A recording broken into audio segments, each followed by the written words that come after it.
এক ঘন জঙ্গলের পাশে একজন কৃষক বসবাস করতেন। জঙ্গলের পাশে গাছ বন কেটে নিজের একটা প্রজাঘর বানালো। তার গরু ভেড়া রাখার জন্য চিন্তাও করলো যে কোথায় রাখবে। একদিন সকালে হাতে কোরাল একটা নিয়ে হাবির দিকে রওনা হলো। তার স্ত্রী ছাতু আর দুইটা কলা গামছায় বেঁধে দিল। কৃষক জনে হাবির মাঝখানে যেয়ে একটা রাবার গাছের নিচে দাঁড়াইলো আর ভাবতে লাগলো, বাহ, কি বড় গাছ! এটা কাটলে বিক্রি করে অল্প সংখ্যক টাকাও হবে, আর ঘর বানানোর জন্য কিছু কাঠ রাই হবে। এই গাছটা কাইটো না, এই গাছটা কাইটো না, এইটা আমার ঘর, এইটা আমার ঘর।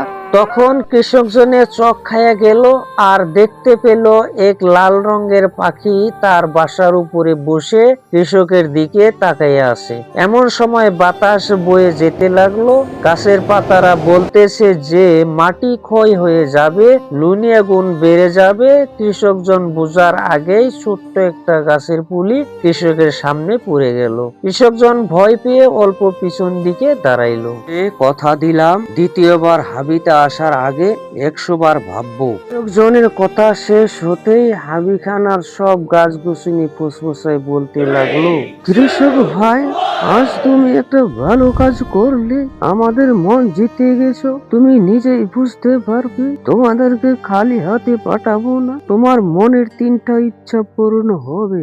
রাস্তায় কৃষক জনে একটা ব্যাঙ, একটা অজগর আর একটা টিকটিকি দেখা পেল, কিন্তু হাবিতে যাওয়ার সময় এখানে কেউ ছিল না। ব্যাঙ, টিকটিকি আর অজগর সাপ বলল, ও কৃষক ভাই, দেখেছো, এইটা আমাদের ঘর। কৃষক জনে তাদের কথা কোনো গুরুত্ব দিল না। সে সিধে যেতে লাগলো তার প্রজা ঘরে, কারণ ভোর দুপুর সময় ছিল, কারণ তার ভুখ লেগেছে।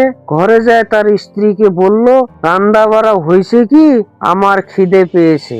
আচরিত কথা, রান্না করা তো এখনো হয়নি, এখনো 2-3 ঘন্টা সময় লাগবে। তুমি এক কাজ করো, ভাত নেই, বরং 1 গ্লাস গরম দুধ খেয়ে নাও। রান্নাঘরে দুধ গরম করার সময়তে কৃষক জনে হাবিতে হয়ে যাওয়ার সম্পূর্ণ ঘটনা তার স্ত্রীকে বলল।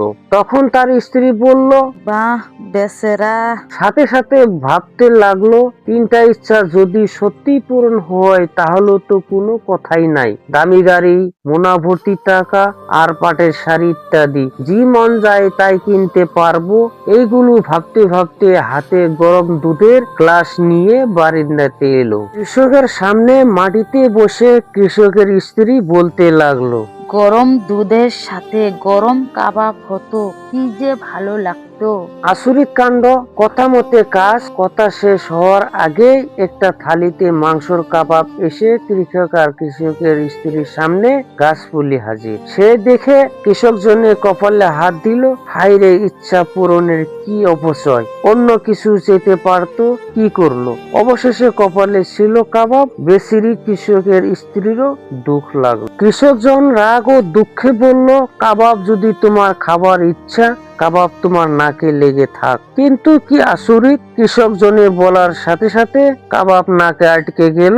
দ্বিতীয় ইচ্ছে অপচয় হলো। বহু চেষ্টা করেও নাকের কাবাব ছুটাতে পারলো না। কৃষক জনেও বহু চেষ্টা করেও কিছু করতে পারলো না। তখন তার স্ত্রী বলল, এটা তুমি কি করলে? তোমার কি আর অন্য ইচ্ছা ছিল না? তখন কৃষক জনে হেসে বলল, ইস বেচারা। সে মনে মনে বলল যে আমার জীবনটা যদি কেটে ফেল। এই কথা ভেবে থেমে গেল আর বলল যে 3টি ইচ্ছে তো নষ্ট হয়ে যাবে।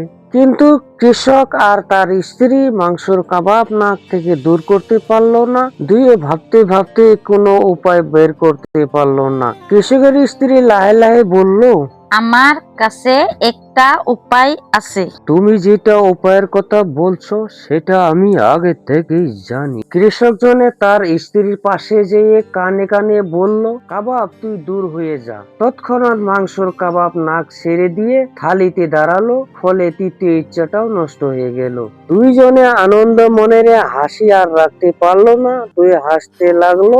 লগে লগে দামি গাড়ি আর পাটের কাপড়ের ওরা মারলো। কৃষক আর তার স্ত্রী পিছবেলা মাংসর কাবাব খেয়ে পুরো সময় কাটালো। আর গাছের পুলি পাওয়া কথা কৃষক জনে কখনো ভুলতে পারলো না।